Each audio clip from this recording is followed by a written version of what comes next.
Hello, dear listener. Welcome, and thank you for being here tonight. This is a quiet story meant to help you relax, let go of the day, and drift into gentle thoughts. So find a comfortable place, take a slow breath, and allow me to tell you the story of the Lantern Keeper's Promise. There was once a small coastal village resting between tall cliffs and the endless sea. The houses were built of stone and wood, their walls painted white to catch the sunlight, their roofs sloping with age. Fishing boats swayed in the harbor, their nets drying on poles, and children ran barefoot along the tide pools, laughing as gulls circled above. At the farthest edge of the village, where the rocks rose highest, stood the lighthouse. It was tall and round, built of gray stone, with windows that faced the sea, and a lantern at the very top that burned every night without fail. To the villagers, the light was ordinary, always there as the moon was always there, steady and dependable. But to sailors, it was hope, a golden beam that cut through storm and darkness, guiding them safely to shore. The keeper of this lighthouse was a man named Elias. He had lived there for 50 years, climbing the spiral stairs each evening, trimming the great wick, polishing the glass, and keeping the fire alive.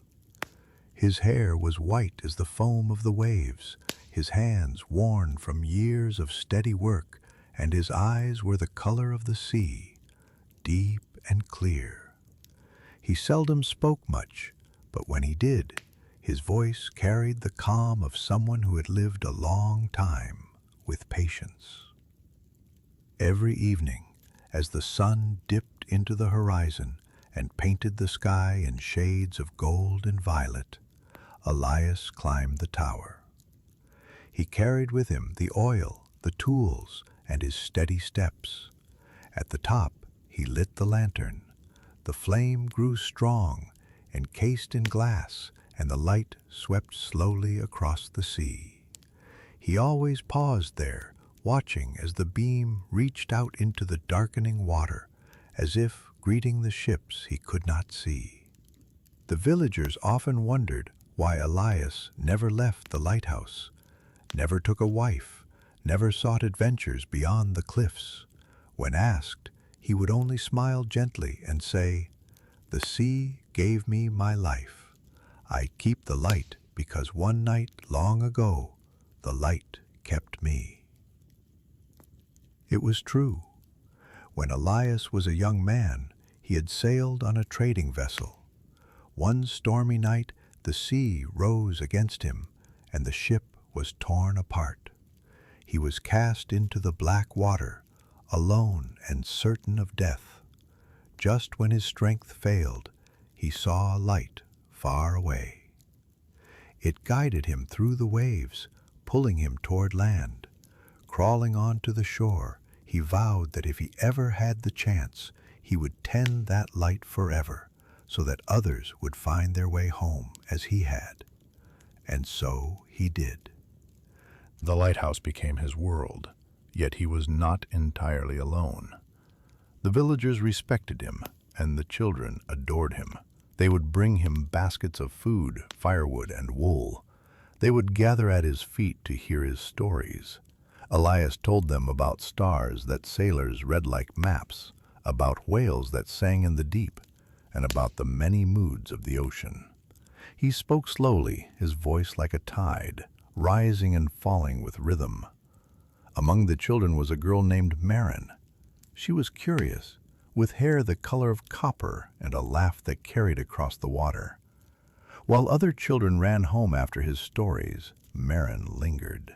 She sat on the rocks by the tower, waiting for Elias to come down the stairs. She asked questions no one else thought to ask. Why was the lantern glass round, not square? Why did stars shimmer? Did the sea have a heart of its own?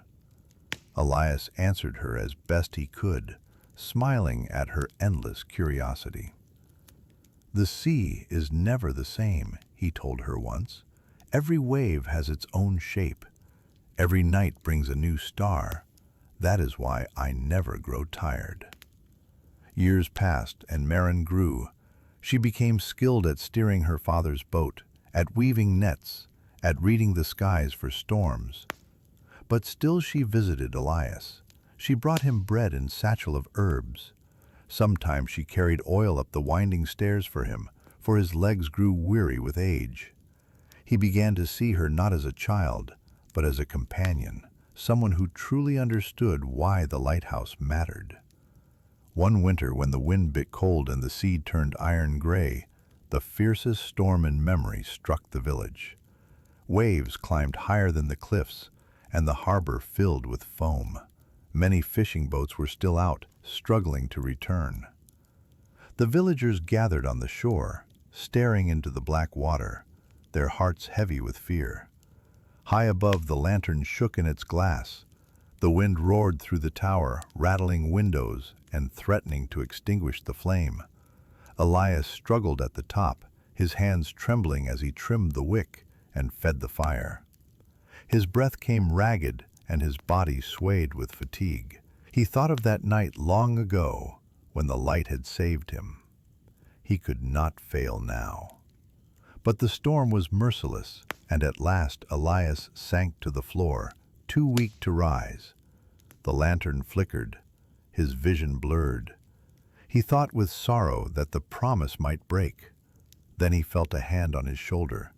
Marin stood beside him, soaked from rain, her hair plastered to her face, her eyes burning with determination.